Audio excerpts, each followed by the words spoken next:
Anyone who follows the channel know I'm quite fond of the little side valve Fords, and this is where it all began for the Ford 8s in this country.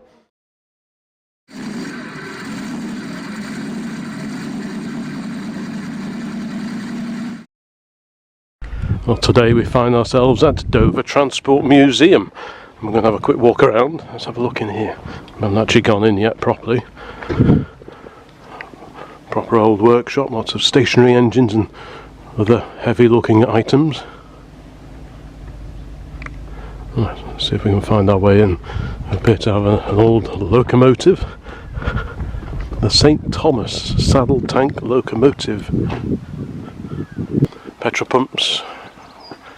Wakefield Castrol. It's like a replica garage almost, isn't it? Ford Pop Wheel.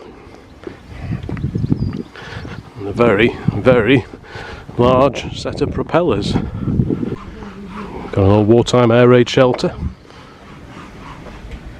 Hello. Ow. Old bicycles. I'm too tall.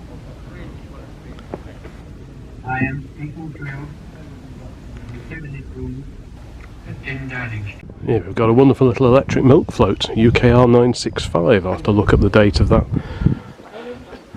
Wow. I bought a milk float many years ago with a friend of mine. It's really cool, I like that. Mangles. Eh? Mangles. Yeah. That's very orange. There's a little teaser of what we can expect inside the museum itself when we're going properly. Okay, well, we're inside the museum now, and we begin with a Morris Minor Panda car, police car. Morris Minor 1000, 1970. We'll have a proper look at that. We've got a one-way system, so...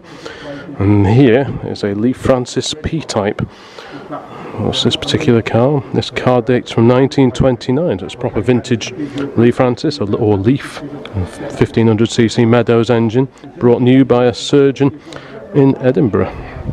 That's a very handsome machine. What's that there then? That's a bit like the Talbot, isn't it? It looks roots, doesn't it? Yeah. That's really nice. Yeah, it's a Humber, I think, isn't it? Then we've got, what's it, Austin, an A90 Atlantic. Yeah, the fixed head. And the Wolseley 690, a grey one. Very nice. Very rare car now. Mark III Wolseley 690. Designed by Gerald Palmer, introduced 1954 to replace the Wolseley 680. It's a very rare survivor. Little MG. Is that a TC, I would guess? Various bits and pieces. Old bicycle, the Rally, the all-steel bicycle. A nice illuminated sign for standard cars. Petrol pumps.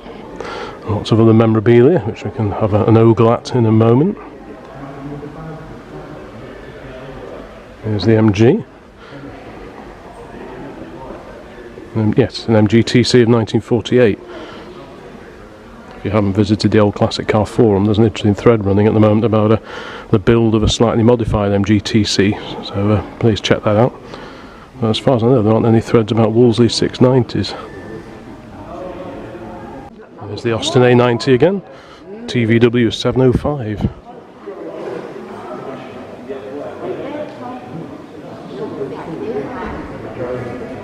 And the BSA. And this is a Humber. It's a Humber Snipe of 1936, so a distant relative of the big old Talbot that I had. There's a review of the Wolseley 690. Got a handsome, quite a large car for its day as well, but not so much now. 5,000 Mark IIIs were made apparently, so there weren't all that many back in the day, and very few of them are around now. A lovely interior in there as well. Wooden dashboard, old radio in there. It's a very inviting interior. There we go, lovely old petrol pump. It's quite an early Bowser here. There's a catalogue for Bowser on the Old Classic Car website, an old brochure for these particular pumps if you're into your old pumps. That's really nice. It's a model 1312 EMC, circa 1934. And we've got some slightly earlier pumpage there. And here is a recreated garage. The remains of an MGTA from 1938, DRK 386. This is fantastic. I'll just have a quick look at this. This vehicle was donated to the museum in 2009, having spent the previous 15 years under a tarpaulin in a nearby garden. The museum hopes one day to restore it as time and funds become available. Wow.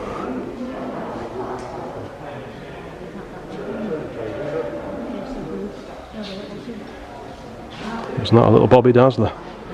No smoking, no matches, no lights allowed.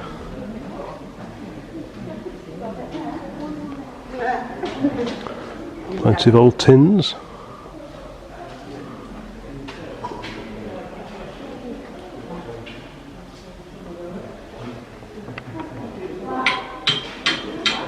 We even got sound effects.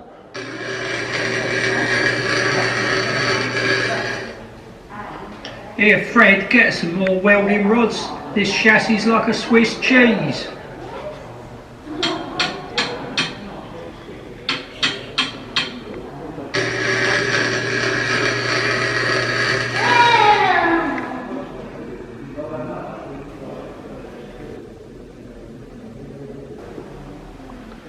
It's a great setup, some old engines on the workbench at the back there. Right, next to the MGTA in the recreated garage, we have a Harding safety tricycle and a bicycle shop, all recreated. Let's have a look in here then. Plenty of bicycles, pedal paraphernalia and more. I assume we're allowed in here.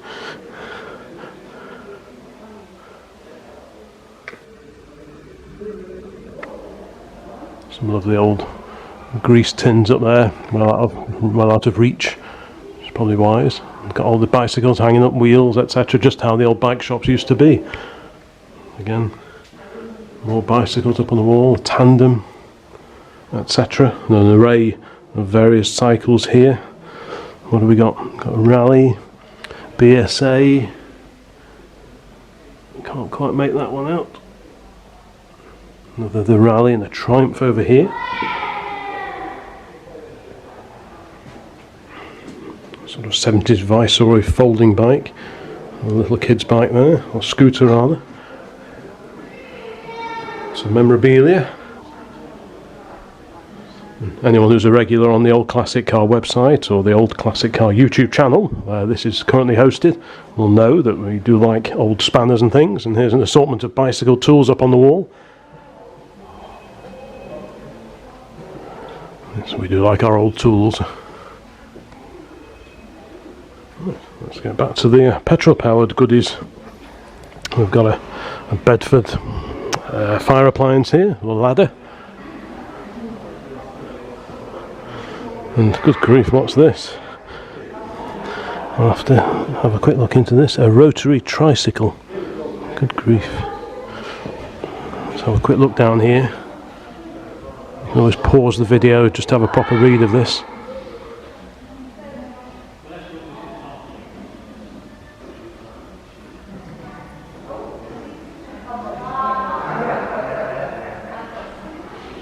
Good grief, that's quite a contraption, isn't it?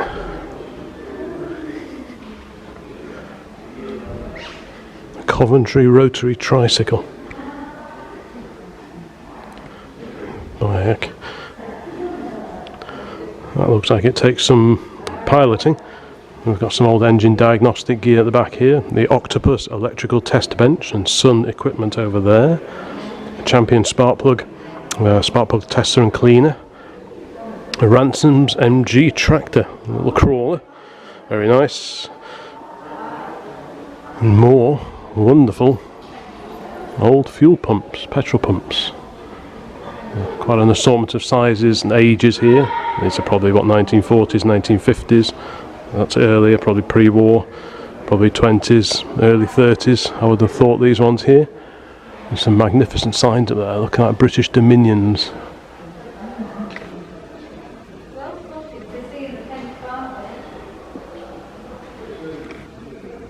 really is a thing of beauty, that sign.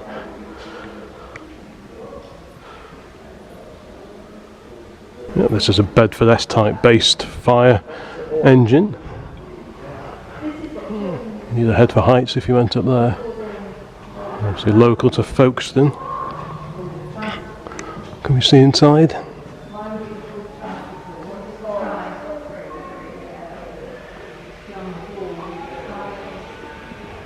Kent's Fire Brigade. A variety of helmets here, wartime.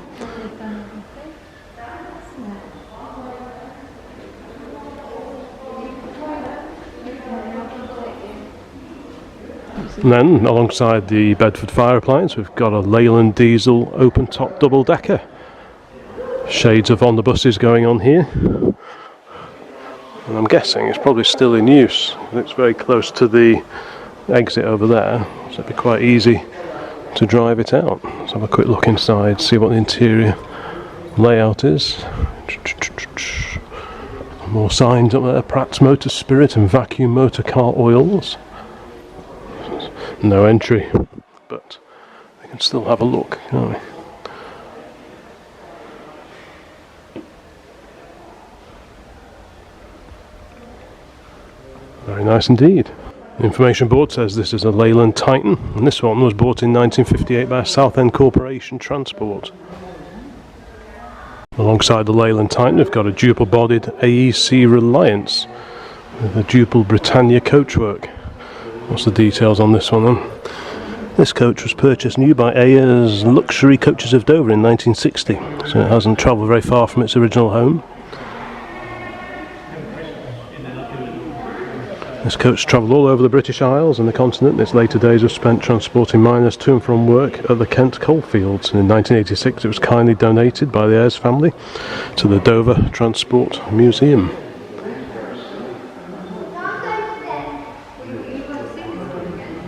A very handsome machine.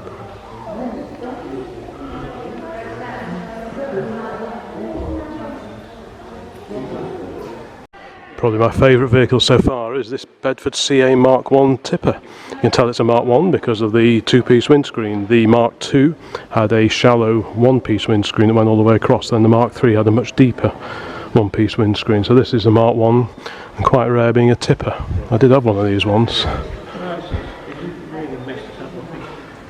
This is absolutely lovely, this is. Curtis Brothers, builders and decorators. Looks like the original sign writing, which we know is always very good. So we'll peek inside through the window.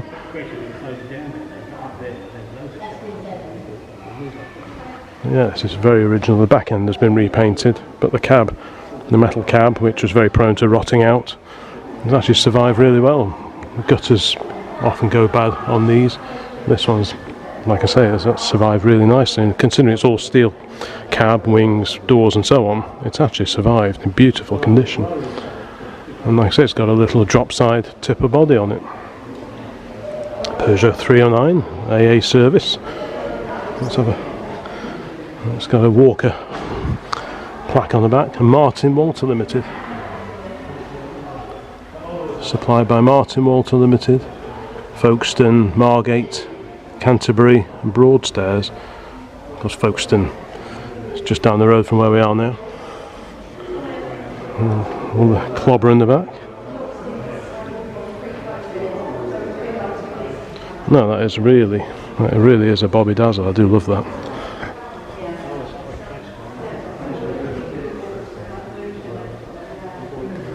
So a quick look at the information sheet.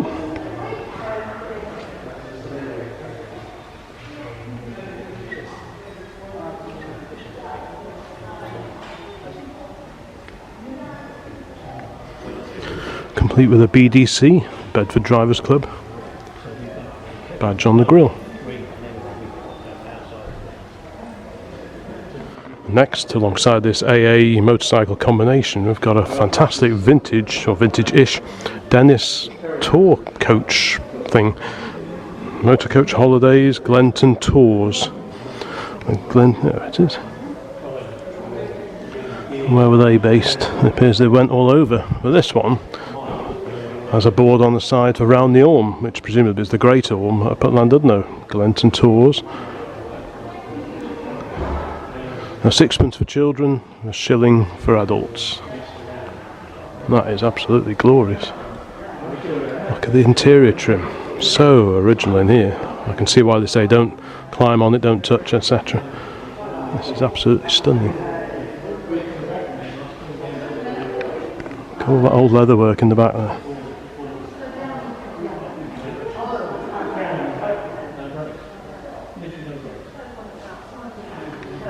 It's glorious.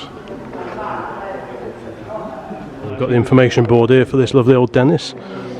CC9305. A 1929 Dennis GL fitted with a toe strap body by J. Roberts from Llandudno Urban District Council. He used it for tours of the Great Orme until 1953. Llandudno Council operated a number of GLs, of which 3 are known to have survived.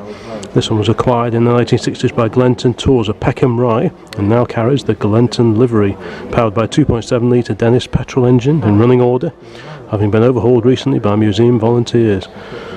That's wonderful, that is. Lovely old sign writing on the scuttle there. But for 1929 this looks really, really very original old vehicle.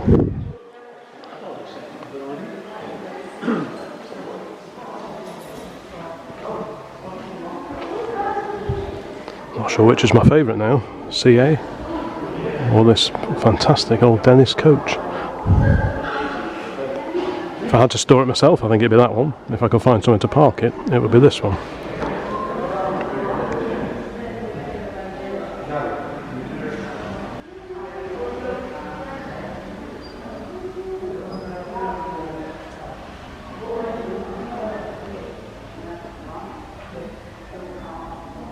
Staying with the classic and vintage commercial vehicles, we've got a 1914 Pierce Arrow R7, a 5-ton truck. Suppliers of sand and ballast. Quite a load in the back. On loan to the War Department, apparently. And this sort of display here just talks a little bit about the vehicles that were used at around about the time of the Great War. And of course this dates to the beginning of that period, 1914. So a quick look at the information board again.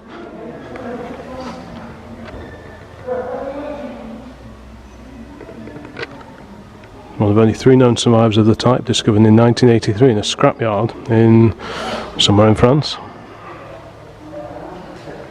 Having been abandoned by a travelling fun fair, it was brought to the UK and restored by the Greenham Sand and Ballast Company Limited. Mechanically largely original and maintained in full running order. That's a real beauty, that is such a rarity now.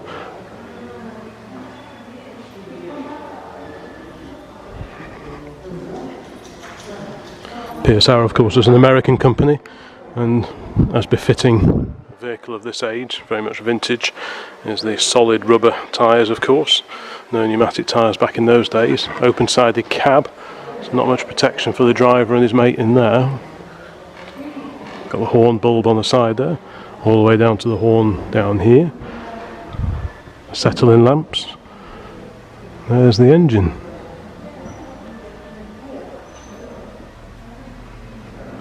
And a vast, vast radiator. Can't quite see what it says on there.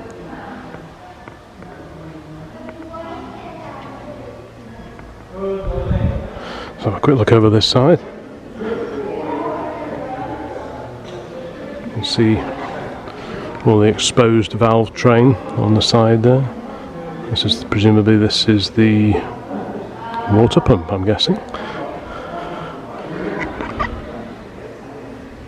If that wasn't heavy enough, large enough, the Pierce Arrow, we've got an Aveling & Porter steamroller from 1924. Fantastic. Aveling & Porter Limited, Rochester, Kent. So again, not too far from its home here, this Dover Transport Museum. We've got various gadgets and gizmos to do with road mending, etc., etc. But let's go back to the cars and see what else we've got on display in this particular museum. If we spin round here, we have this rather magnificent Humber that we saw briefly before. This really is quite a machine. Again, lovely, wonderful original interior, just like on that Wolseley 690 over there. In the back, in the rear compartment, very commodious and very comfortable indeed.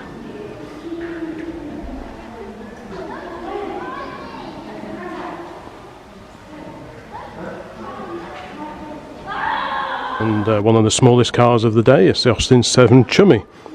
Got a bit of information there. This is a fairly late Chummy. The earlier cars had the headlamps on the scuttle here, and the shape of the door was also slightly different. They had, whereas this one, you can't really see, but the back edge of the door angles on the very first Chummy as it went straight vertically. But it's a beautiful little car, one of the most popular of the Austin 7s now. And these in the Ulsters command strong money now. And alongside it is another variation on the Austin 7 theme, but this is slightly later. This is an Austin 7 Opal, which is more of the ruby kind of era, whereas this is very much vintage. This is post-vintage, sort of mid-1930s, something like that. Again, it's a Tourer. The Chummy is a 4-seater. This is a 2-seater. Both restored cars, both very smart indeed. So have a quick look at the information here. This is a Mark II Opel 2-seater. The Mark II was introduced in July 36. This one was registered on 1st of December 1937. Believed to have been grey originally, but now it's been restored, and this was quite fetching maroon and black colour combination. And really, a very smart example indeed. But of the two, I think I'd have the Chummy. Although, lurking over here, slightly hidden away, is an Austin 7 van. Wow, Canterbury livery, lots of old sign writing at the back. G.R. Barrett and Son Motor Engineers, St. Peter's Street in Canterbury. That's very nice indeed. And slightly later we've got a Rover P4100. These are available in various engine configurations. A real quality car. If you have a look at Rover Driver's posts on the Old Classic Car Forum, you'll see that he lives over in Australia, and he uses his P4 extensively for trips all over the country. So a very, very usable, very practical classic car indeed now. And just as usable now as it was back in the 50s and the 1960s when they were current. Various motorcycles over here. The boys in blue. Got a Triumph TR6P. I don't know much about these. A Triumph 60 Thunderbird. And this is a Veloset LE. The police bought lots of these back in the day. They usually had a phone mounted on the back somewhere. A very quiet, water-cooled engine, so you could sneak up on the ne'er-do-wells, and they were a very popular choice, but they weren't particularly quick, if I remember right. And there's the Aveling and Porter again. And we shall go and have a look, see what else there is to see. Anyone who follows the channel know I'm quite fond of the little side valve Fords, and this is where it all began for the Ford 8s in this country. BAD 899, this is a Ford Model Y, this is a long rad. The earlier cars had the shorter radiator and no dip in the front bumper. Then they extended the radiator, made it slightly taller, and to enable access to the starter handle hole, which was through there, they had to put a dip in the front bumper, and that's what this particular car is. 933cc 8 horse side valve Ford engine. 933 is the same engine as the Ford Anglia, which I run, the E494A, so the engine was around for quite a long time, and it was stretched to 1172 for the Ford Pop 103Es of the mid to late 1950s. This particular car, it says here, was manufactured in 1936, owned for many years by a Dover hovercraft captain, once owned by the long since closed Shepherd's Well garage, and a familiar sight in the Dover rural area. So another local car, very, very nice condition in black, as most of them were. This is a 2-door, they did a 4-door version as well. And it's in lovely condition. Restored interior. A very bonny little car. And here's a closer look at that Morris Minor Panda car. And quite a few of these have survived. And the usual giveaways, if you're not sure if it's a genuine police car or not, they usually have a zip in the roof to enable access to the light box on the roof. Let's see if this has got one. Yep, there we go, there's the zip. You can just about see it inside. So it's a genuine Moggy Panda car. And it's in very nice condition. Here we have the motorcycles.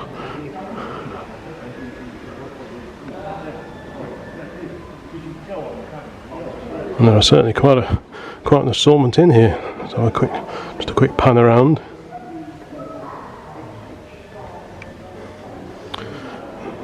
Nice fire extinguisher there. Oh, we've got what have we got here then? A Norman B3. Seems to be quite a few Normans in here. There's another one, Norman, a Model B1S from 1952. More memorabilia. Can never have too much memorabilia. Another Norman and another Norman. This appears to be a Norman garage. Another Norman. There we go. This is a 1960 Norman B2CS Trials bike. Local maker, Norman Cycles Limited of Ashford, England. Ashford not very far from Dover, which is where we are at the moment. A bit more memorabilia up here. Got various Castrol items, BMC touch-up paint,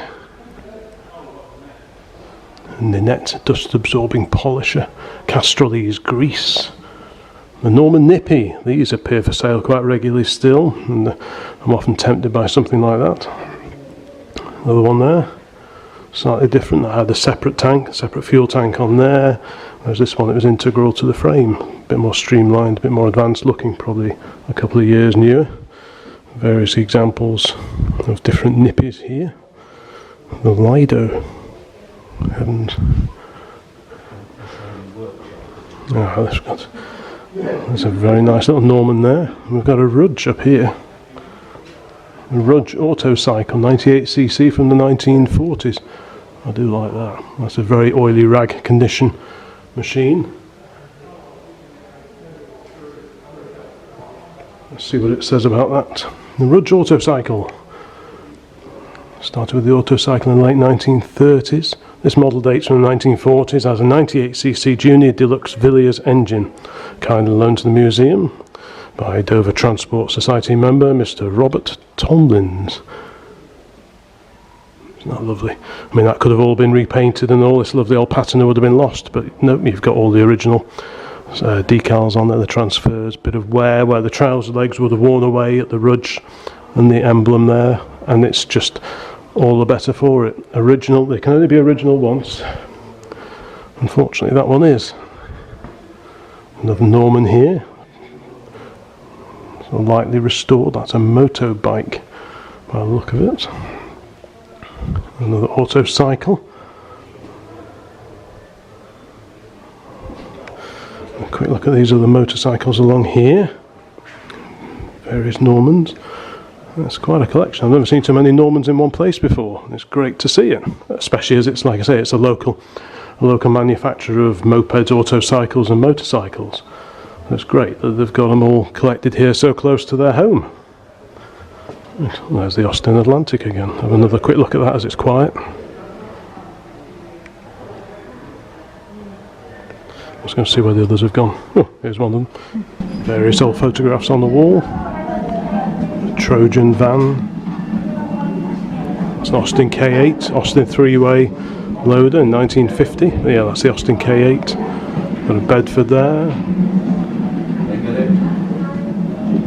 There's the K8 again, and again, and again. A very large model rail layout. We're in the memorabilia room now. Cool, dear, oh dear.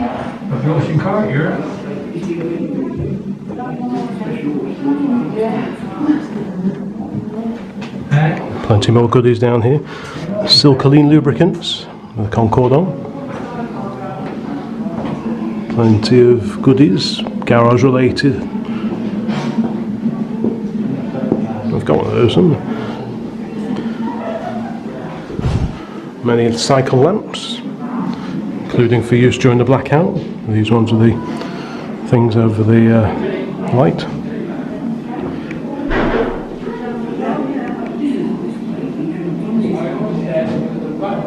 Over here, pedal cars, and taking pride of place is an Austin J40. Very nice indeed, fairly early example. The early examples had the Flying A on the bonnet. But after a while, they decided that the Flying A was a bit of a safety hazard with young children sort of jumping up and down and around them, so they took those off. That was deleted. So this is a fairly early example. This is probably a Triang. Got a ride-on locomotive there. Another pedal car down there. Another Triang, probably a Bermuda that's been repainted, something like that. We've got a period hardware shop here.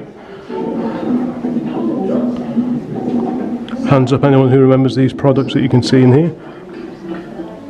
John, he's one of the many customers who visits the shop. He works for the Dover Engineering Works.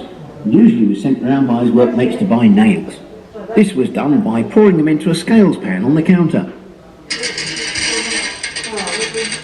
Cabinet here has a huge selection of cutaway engines and gearboxes. Can't really look at everything, but it's a real assortment here. Got a BSA Bantam engine that's been sectioned. He had to clean the floors, and this was done by using a mopping bucket. The bucket was BSA 4-speed gearbox. took the handle, gets out.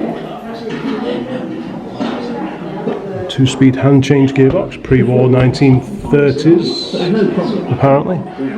All sorts here. Got a Norton gearbox, a ride-on mower. Wow.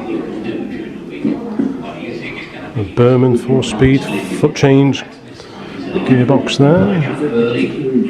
It's a type of gearbox that was used on a Norman Nippy, which we've seen many examples of now. BSA. We've got a second hall here. This used to have the swimming pool in it. The previous building was used as for gymnastics and the gymnasium for the army barracks that were on this particular location. And this had the swimming pool at one time. Since filled in, but you can still see where it used to be. You can see the line there, which was the edge of the old swimming pool. It goes along here as well. Here we've got like a recreation of an old street scene. So this is the electrical shop, full of many, many electrical exciting things, wirelesses, record players, all sorts of high-tech gear for the 1940s and 1950s. Radio service, all sorts of radios pre and post-war by the look of it. This rotund gentleman is looking after the smithy. There's the milkman with his milk delivery vehicle.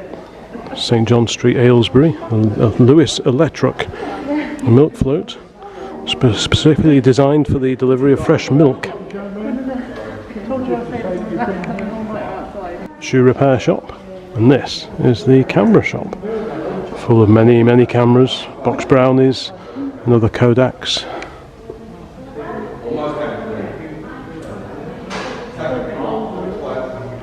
Back in the days when you used to have to use film and have it developed.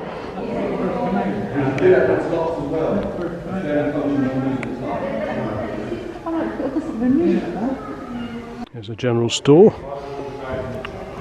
Nice Constellation. Again, if you remember any of these goodies, pop a note into the comments. I'm sure some of these makes will ring a bell with viewers of this particular video. Next to the little milk delivery vehicle we have an Austin A30. This is a 4-door car, the AS4 I think it was. The earlier A30s had a circular speedo, different fuel filler neck arrangement and a few other little differences, but this is how most A30s were and are today. It's a 4-door car, looks very original to me. Let's see what it says on the information board. OYM 795. Car display is undergoing restoration. Flashing indicators are a later addition. Normally you would have just been reliant on the semaphore indicators, which are there. But many people fitted flashing indicators because they thought most people aren't or no longer looking out for the little pop-up semaphore indicators. Yeah, it's got flashing ones on the back as well. Very bonny little car, very similar to the A35 that came along later, but some of the differences are the A35 had a larger rear window. This has quite a small little window, but there was a wraparound curved window on the A35. And the gutters were different. On the A35, the gutter came along here and ran down here. Whereas on the A30, it just went all the way round. These had the 803cc A-series engine. The A35 had the 948cc engine, which went on into the A40 Mark 1 and the early A40 Mark 2s. But yeah, nice to see. Got a Rover 75. Not quite sure what the story with this is. Is this the Mayor's? Oh, this is the Mayor's old car, I think I read about. And then we have a Winchester taxi, fiberglass bodied taxied.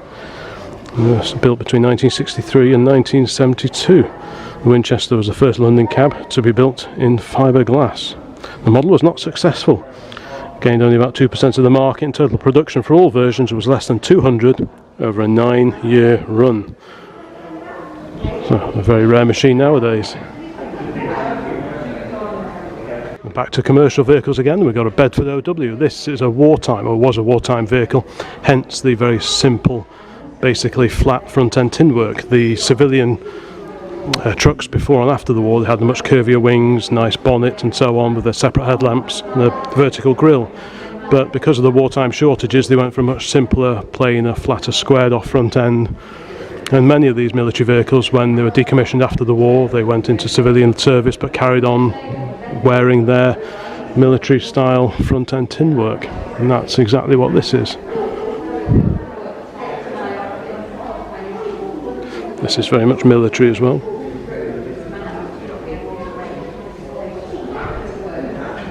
There's an old Austin lorry. Many of these were badged as Morris, but this is an Austin version. Early 1950s, very similar to the truck that Greengrass, if you ever watched Heartbeat. Greengrass had a lorry based on this, but a Morris version. And I'm guessing that the Austin version is a little bit rarer. It's got the BMC diesel engine according to this badge. Yeah, it's good to see. Restored. Nice drop side wooden body on the back. And alongside it is a Series 1 Land Rover. Let's have a look at the front. Originally belonged to Surrey County Council, registered June 1949. It's quite an early example, headlamp still behind the grille. That changed on later Series 1s. Very sought after vehicle nowadays, as are these funny little teardrop caravans. This one is a Barclay Caravette. We've got an old advert here. One of them being towed by a motorcycle and sidecar combination. Fantastic. Here we've got the recreated offices for a bus company. And in here, bits of bus memorabilia. Leyland radiator grille there. Big old Dennis. I mean, look at the size of that. That is just vast. Various items of ephemera relating to bus operations. East Kent long service certificate. There's one of those at home somewhere. Various ticket machines, models, and so on. Duple coachwork. Very nice, probably off a Bedford OB. I will guess the old duple bodied Bedford. Many scooters in this particular room. Got a Henkel Tourist, Lambretta, another Lambretta, and another Lambretta. Various things. What's that? A Triumph Tina. It's quite a rare machine. Nice old fire extinguisher down there as well. And in here we appear to have the motorcycle collection. And this is a 1923 Ivy 3. That's a maker I've never heard of before.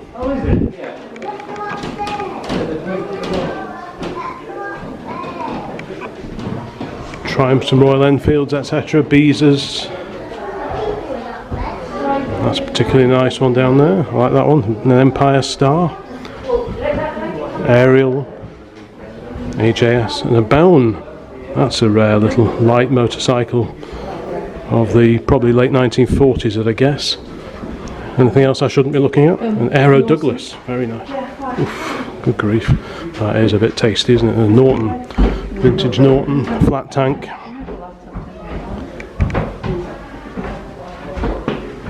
That is gorgeous.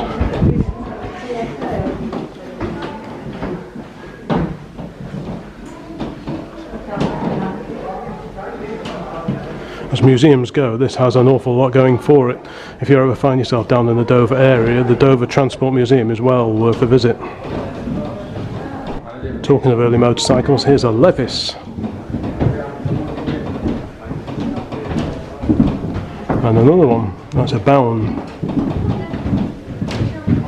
I almost missed this one. This is a 1936 or 7 Austin 10 Cambridge. Very nice restored example. DTT 346. DTT, so TT is actually a Devon, Exmouth, Exeter area registration, because my A40 came from there as well. And if you actually have a look at the number plate itself, you'll see it's got the separate rounded letters. These are riveted on from behind, so that's the proper number plate has been retained, which, as you might have spotted with some of the other videos I've had on the channel before now, I'm quite fond of correct number plates as well as the correct registrations, not one of these reissued numbers. So that's the original plate and the original number. So that's really good to see. And that's been restored to very nice condition indeed. 4-door saloon. And inside it looks very original indeed, and we've got an old kiddie seat. This looks slightly later, this is probably 40s or 1950s. Quite a rare thing, I've not seen one of those before, so that's good to see. Look in the back, got a picnic on there, all very nicely done inside. Seats, original trim, wonderful.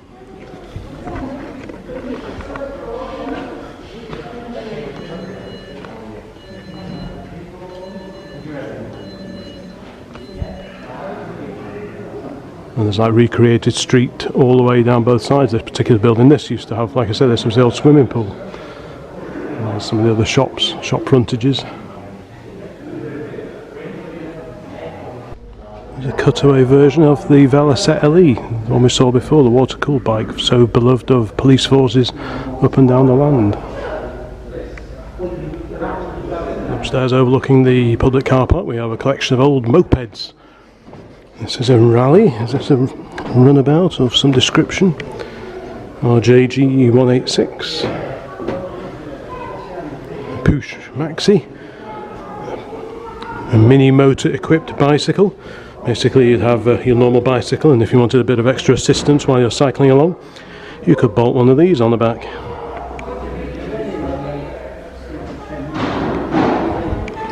There's another one there, that's the Power Pack. That's the mini motor. What's this one over here? Third one in. Can't quite see what that is.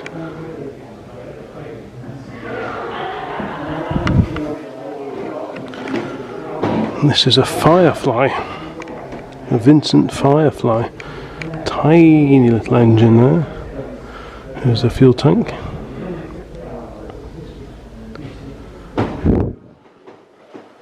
This is another Power Pack, I think. Yep.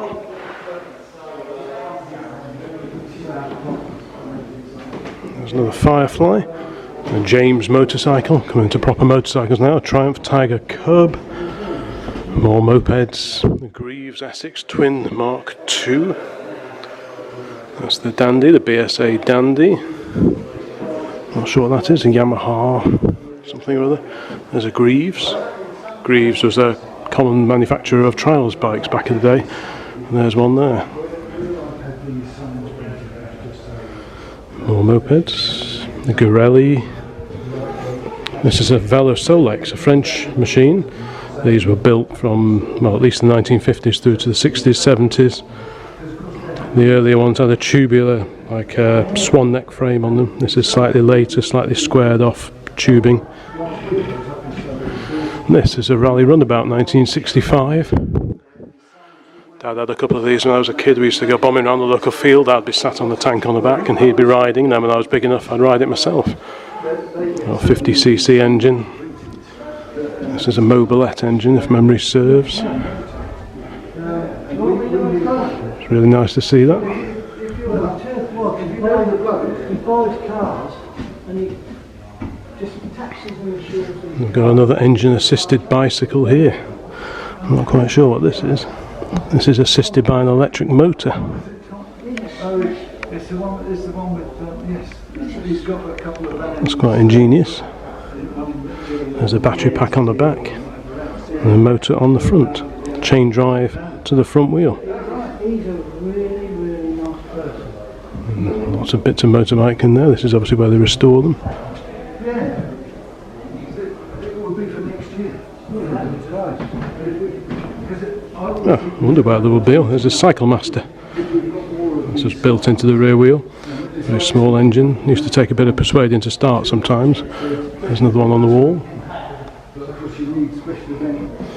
Yeah, it's nice to see that.